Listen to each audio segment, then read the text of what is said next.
ألا بذكر الله تطمئن القلوب. بسم اللہ الرحمن الرحیم۔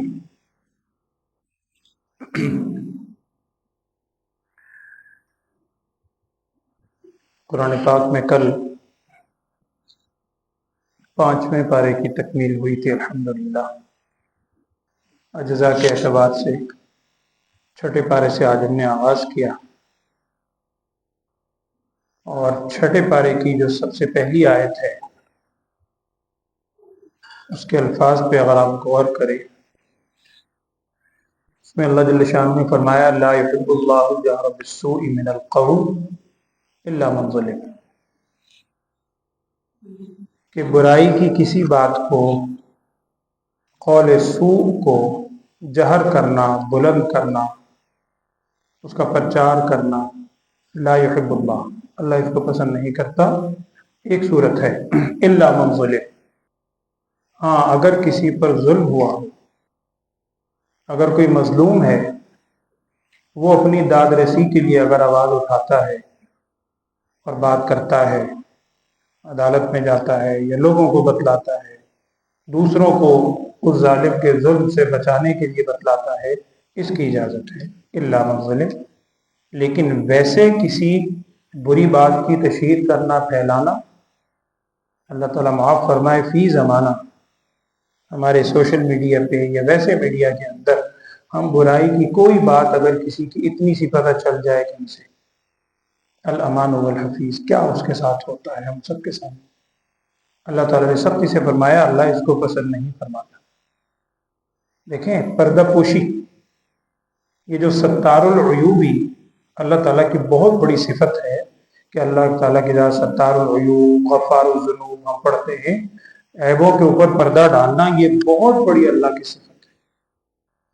ہر شخص کی دل کی یہ خواہش ہے، یقیناً ہر شخص کی یہ تمنا ہے کہ جیسے اللہ تعالیٰ نے پردہ پوشی دنیا میں رکھی ہے، اللہ آخرت میں بھی ہماری پردہ پوشی ویسے ہی کرے انشاءاللہ۔ تو اس کی ایک صورت ہے، وہ رسول صلی اللہ علیہ وسلم نے حدیث کا بتلایا۔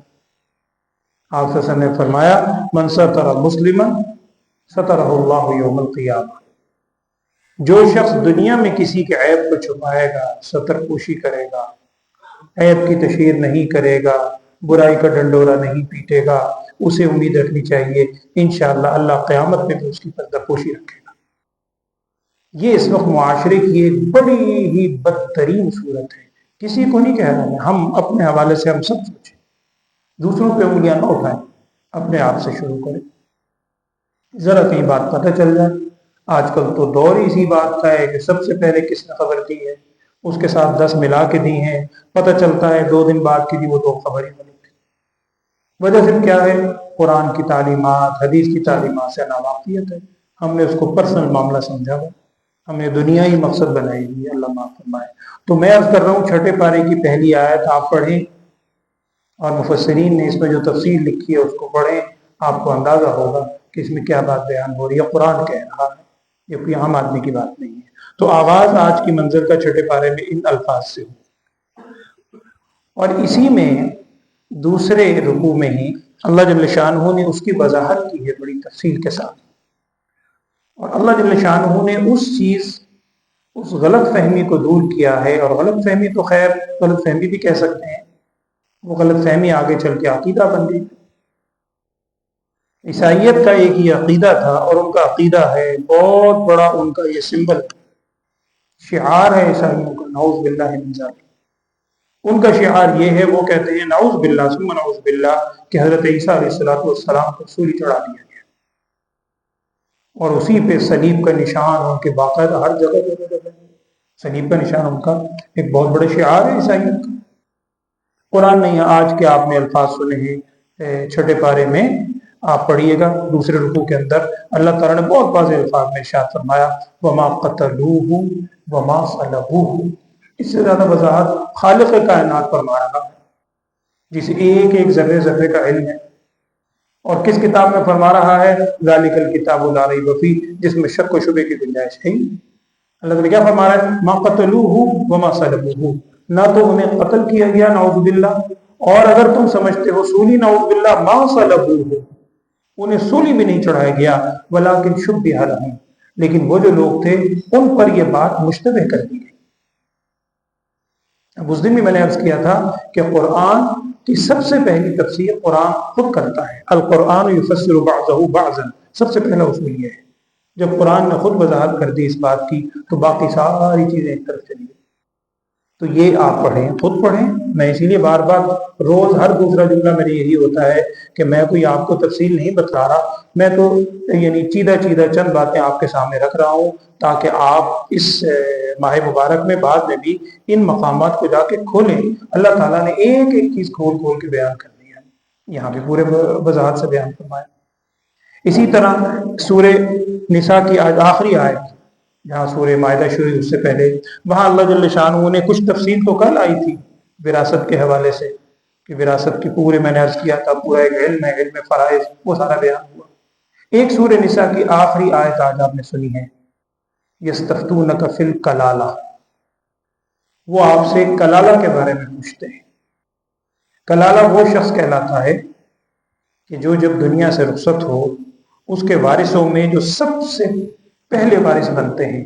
میں نے عرض کیا کہ باقاعدہ علم فرائض میں بیان ہوتا ہے، ذوی الفروض ہیں، ذوی الارحام ہیں، عصبہ ہیں، وہ پوری تفصیل ہے، اہل علم سے آپ پوچھیں۔ سب سے بنیادی وارث کون ہوتے ہیں؟ یا اس کی اولاد ہے، فروع یا اصول میں اس کے والدین ہیں، یا میاں بیوی ہیں، یہ بنیادی وارث ہیں۔ تو ایک شخص دنیا سے ایسا رخصت ہوتا ہے کہ اس کا کوئی وارث بھی نہیں ہے، نہ اولاد ہے، نہ والدین ہیں، کوئی بھی نہیں، ہاں بہن بھائی ہیں، وہ اگلے اسٹیپ آتا ہے، اسے کہتے ہیں کلالہ۔ اس کلالہ کے بارے میں وہ آپ سے پوچھتے ہیں کہ اس کلالہ کی وراثت کیا ہوگی۔ میں وراثت نہیں بتا رہا اس وقت، میں صرف وہ آیت پوائنٹ آؤٹ کر رہا ہوں۔ سورہ نساء کی آخری آیت میں اللہ نے اس کا بھی بیان کیا ہے تفصیل سے، اہل علم سے آپ پوچھیں اگر کبھی ضرورت۔ پھر اس کے بعد سورت آغاز ہوتی ہے سورہ مائدہ۔ آج الحمدللہ اللہ نے اپنے فضل و کرم سے سورہ مائدہ مکمل کروائی، آخر میں مکمل بھی الحمدللہ۔ سورہ مائدہ، نام مائدہ، دسترخوان کو کہتے ہیں۔ میرے خیال میں 19ویں تراویح میں آپ نے وہ الفاظ بھی سنے۔ حضرت عیسیٰ علیہ السلام کی قوم نے فرمائش کی تھی کہ آپ اللہ تعالیٰ سے دعا کریں ہم پر ایک دسترخوان اوپر سے اترے پکا پکایا۔ خالی دسترخوان تو نہیں، ظاہری بات ہے اس کے اندر انواع و اقسام کی اقسام۔ ربنا انزل علینا مائدۃ من السماء، اللہ تعالیٰ آسمان سے اتارے، اور آگے تکون لنا عیدا لاولینا وآخرینا وآیۃ من، سارا بیان ہوا تفصیل میں نہیں آپ کو بتلا رہا، میں اسے بھی اشارہ کر رہا ہوں اور مائدہ کا مطلب بتا رہا ہوں۔ سورہ مائدہ اس لیے سورت کا نام رکھا گیا۔ ایک دو بات جو میں نے اس وقت تفصیل سے عرض کرنی ہے۔ پہلی بات تو یہ ہے کہ یہ جو سورہ مائدہ سے جہاں سے آغاز ہوا ہے سورہ مائدہ کا، قرآن پاک کی 7 منزلیں ہیں۔ ہم عام بچوں کو بھی یاد کراتے ہیں، آپ بھی دیکھتے ہیں منزل لکھی ہوتی ہے، 7 منزلوں میں قرآن پاک کو تقسیم کیا جاتا ہے۔ یہ منازل کی ترتیب رسول صلی اللہ علیہ وسلم کے زمانے سے ہی ہے، اور میں نے شاید پہلے بھی کسی موقع پہ آپ سے عرض کیا تھا، علامہ سیوطی رحمۃ اللہ علیہ نے، بڑے مشہور مفسر ہیں، محدث بھی ہیں، مفسر بھی ہیں، اللہ نے بڑا کام لیا ان سے، علامہ جلال الدین سیوطی رحمۃ اللہ علیہ، تقریباً یہ 11ویں صدی ہجری کے ہیں۔ انہوں نے ایک بڑی شاہکار کتاب لکھی ہے علوم القرآن پر، میرے خیال میں اس جیسی کوئی کتاب نہیں، الاتقان فی علوم القرآن۔ اس میں ایک بات نقل کی حضرت نے حضرت علی رضی اللہ عنہ کے حوالے سے، کیونکہ صحابہ اکرام کا یہ معمول تھا، اور الحمدللہ اب بھی ایسے حضرات ہیں، اگرچہ وہ مخفی ہیں، اپنے آپ کو ظاہر نہیں کرتے، ایسے حضرات ہیں جن کا یہ معمول ہے کہ وہ 7 دن میں قرآن پاک مکمل کر لیتے ہیں، الحمدللہ اللہ کی توفیق سے ہوتا ہے۔ اور یہ نہیں ایک دفعہ ختم کر کے رکھ دیا، ہم تو بس رمضان میں تھوڑا سا زور کیا، رمضان کے بعد اللہ ماشاءاللہ اللہ معاف فرمائے، تو وہ 7 دن میں قرآن پورا کرتے ہیں۔ ایک دن میں جتنی مقدار پڑھتے ہیں وہ کہلاتی تھی ایک منزل، دوسرے دن دوسری، تیسرے دن تیسری، 7، پھر دوبارہ 9، پھر دوبارہ 9۔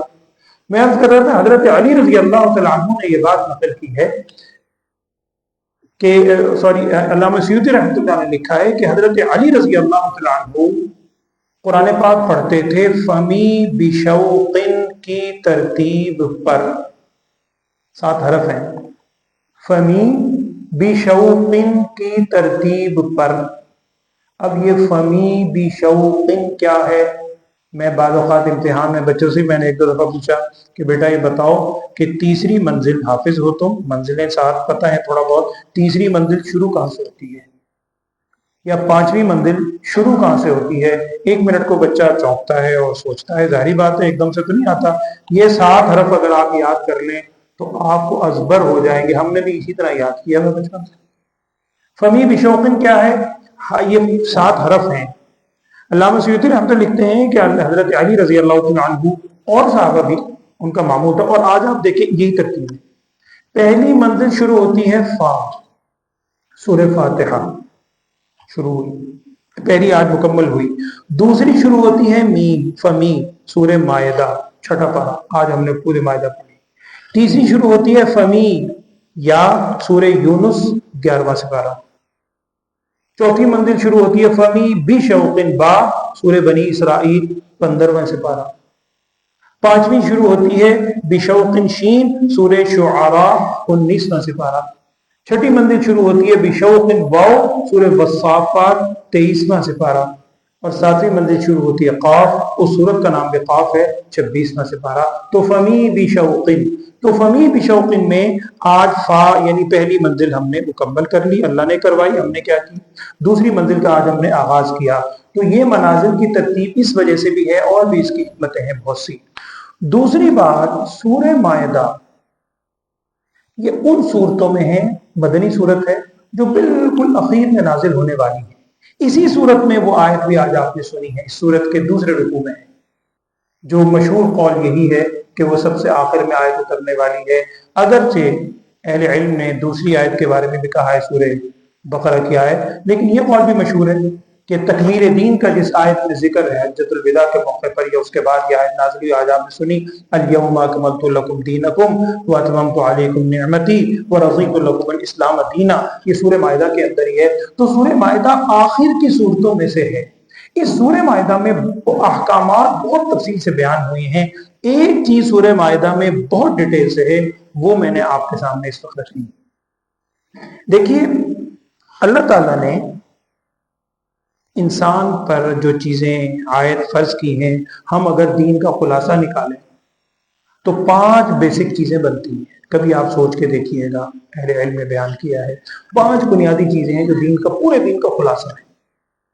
نمبر 1 ہے اعتقادات، عبادات، معاملات، معاشرات اور اخلاقیات۔ ان 5 سے باہر کوئی نہیں، یا اعتقادات ہوں گے، یا عبادات ہوں گی، یا معاملات ہوں گے، یا معاشرت ہوگی، یا اخلاقیات ہوں گی۔ پھر اعتقادات سے بحث ہوتی ہے علم عقائد میں، علم کلام میں۔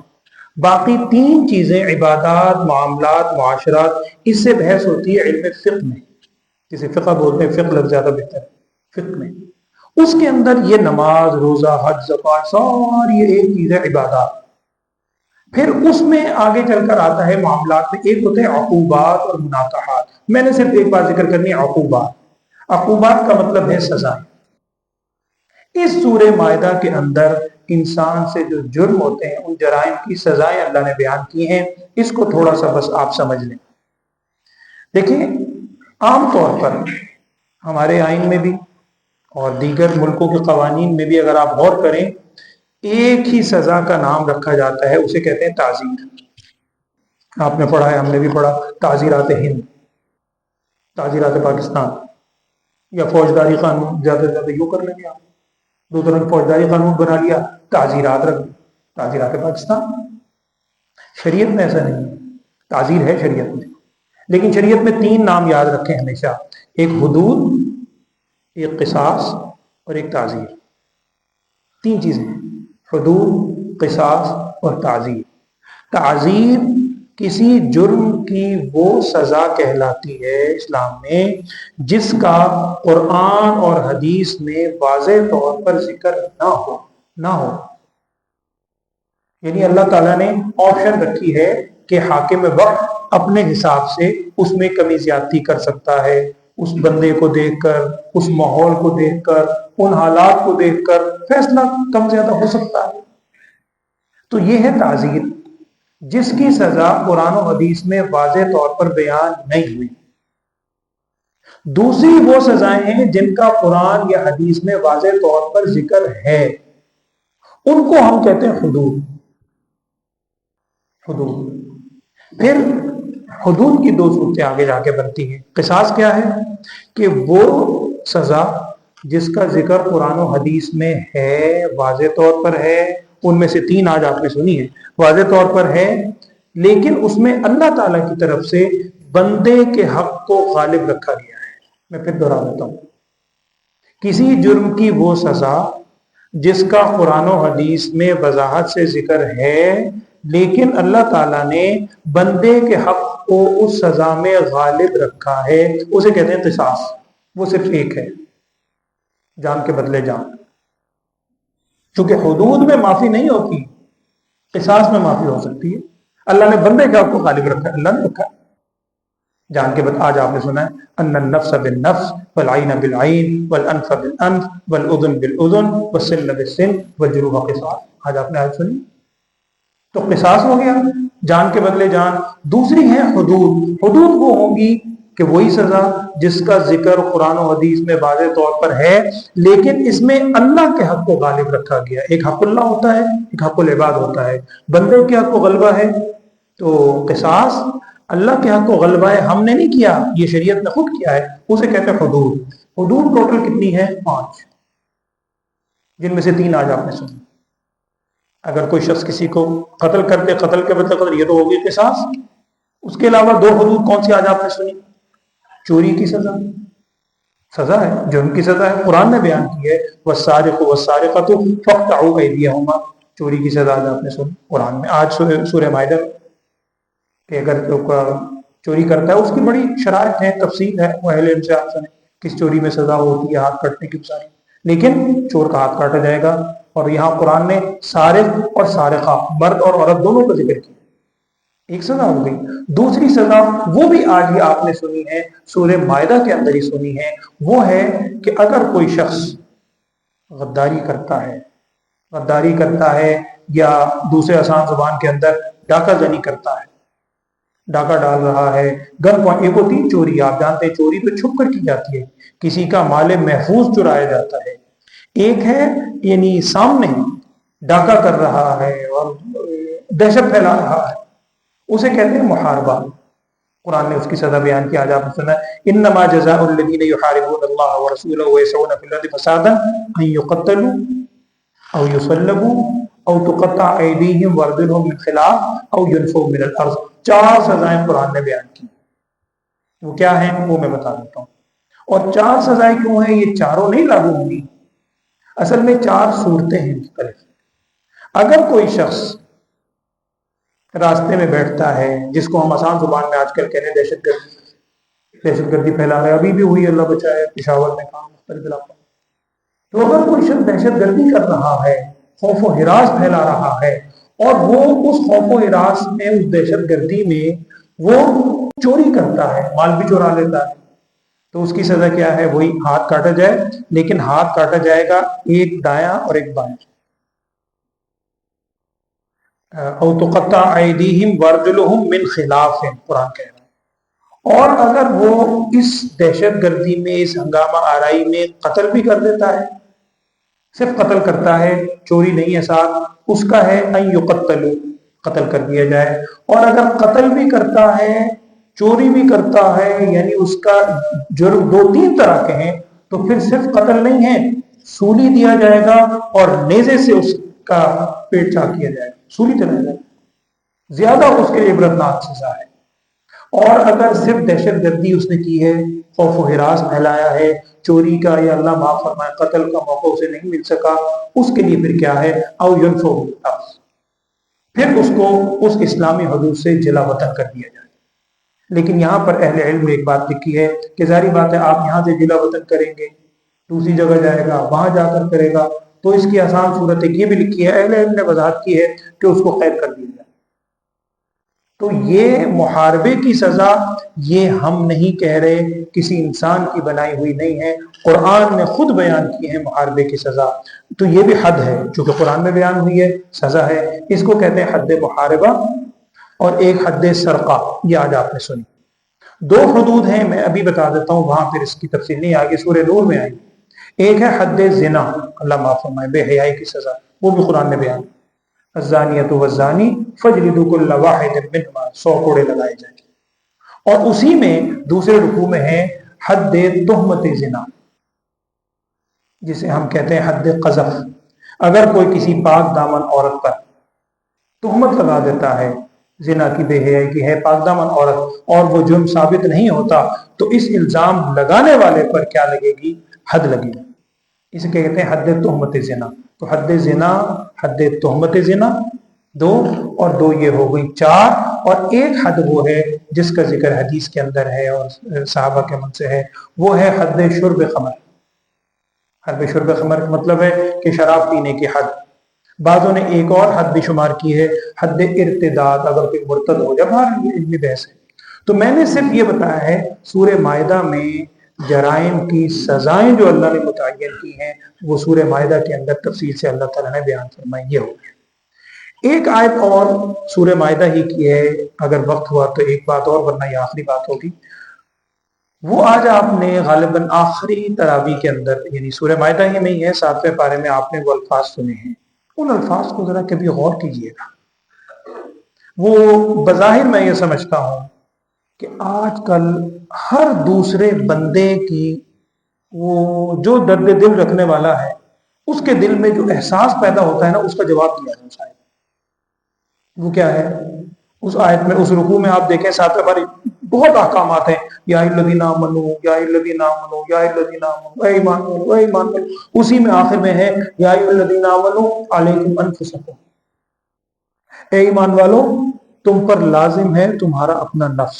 اب سوال پہلے میں رکھ دیتا ہوں ہمارے ذہنوں میں کیا آتا ہے، اور یہ ابھی بھی پچھلے دنوں بھی خیال میں رمضان میں ایک ساتھ بات کر رہے تھے یہیں پہ مسجد میں۔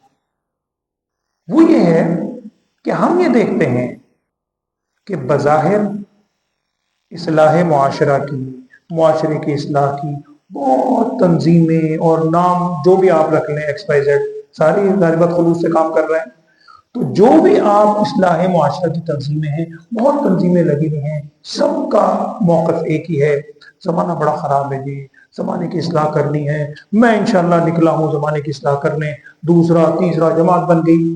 لیکن اگر آپ من حیث القوم، من حیث المعاشرہ دیکھیں تو آپ کو محسوس ہوگا کہ بجائے اصلاح ہونے کے وہ دوسری طرف مزید پھیلتا چلا جا رہا ہے، پرنالہ وہیں بہہ رہا ہے، زیادہ تیزی سے بہہ رہا ہے۔ تو انسان کے ذہن میں ایک عجیب سوال آتا ہے کہ کیا ہماری کوشش غلط ہے، ہماری ڈائریکشن صحیح نہیں ہے، کیا وجہ ہے؟ خلوص نہیں ہے، کیا وجہ، کیا ہے اس کی بنیادی؟ اس آیت میں اگر آپ غور کریں نا، اس سوال کا بہت حد تک جواب ہے۔ وہ کیا ہے؟ ابھی میں نے بات عرض کی ہے، معذرت میں کر رہا ہوں، میں آپ میں سے یہ کسی کو میں نہیں کہہ رہا، جنرل ہم سب شامل ہیں اس میں، کہ ہم ہمیشہ بات یہ کرتے ہیں دوسرے کے بارے میں کہ جی وہ بڑا خراب ہے، حکمران خراب ہے، طلبہ خراب ہے، طلبہ کہتے ہیں اساتذہ خراب ہیں، ادارے والے خراب ہیں، وہ کہتے ہیں عوام خراب ہے، امیر کہتا ہے غریب بڑا خراب ہے، غریب امیروں کو گالیاں دیتا ہے، فلاں خراب ہے، فلاں معاشرہ بڑا خراب ہے۔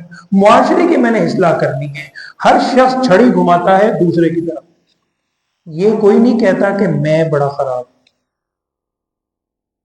یہ کوئی کہنے کو تیار نہیں۔ قرآن کیا کہہ رہا ہے؟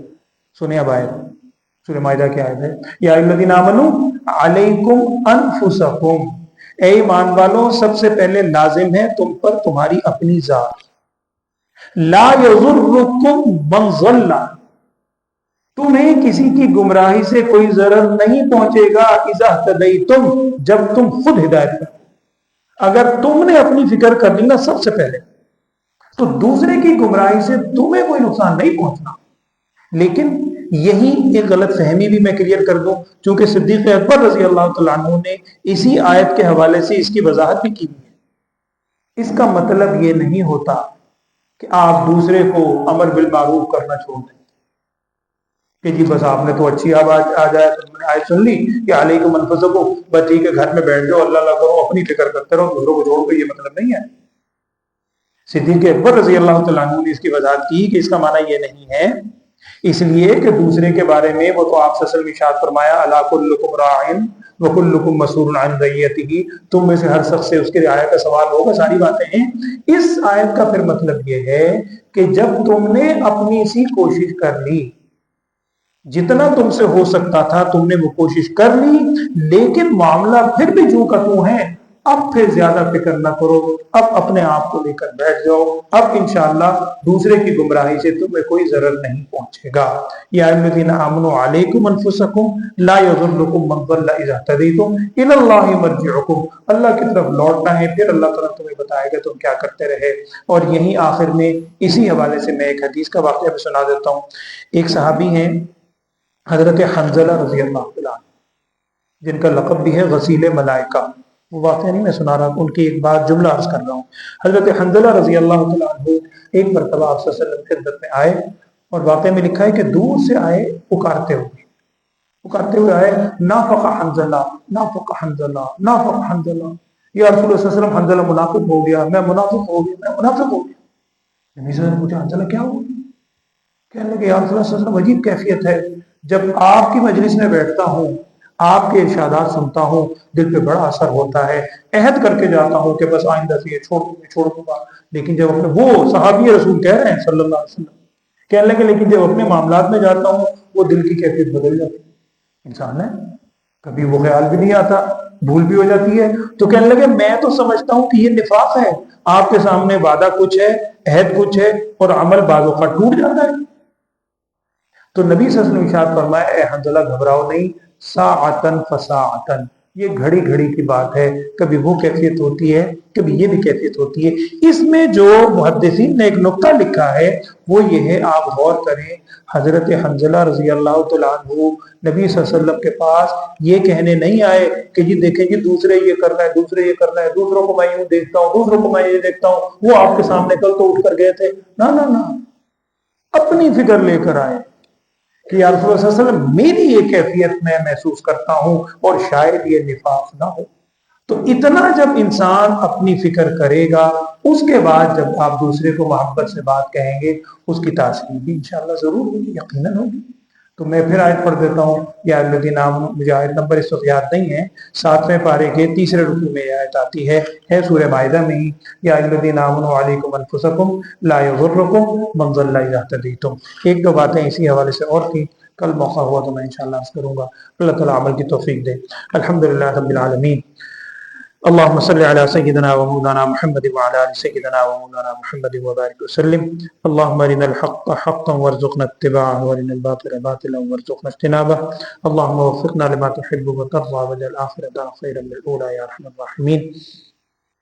اللهم يا شافي الأمراض اشف مرضانا، يا قاضي الحاجات اقض حاجاتنا، أنت ولينا فاغفر لنا وارحمنا وأنت خير الراحمين. وصلى الله تعالى على خير خلقه سيدنا ومولانا محمد وعلى آله وأصحابه أجمعين، آمين برحمتك يا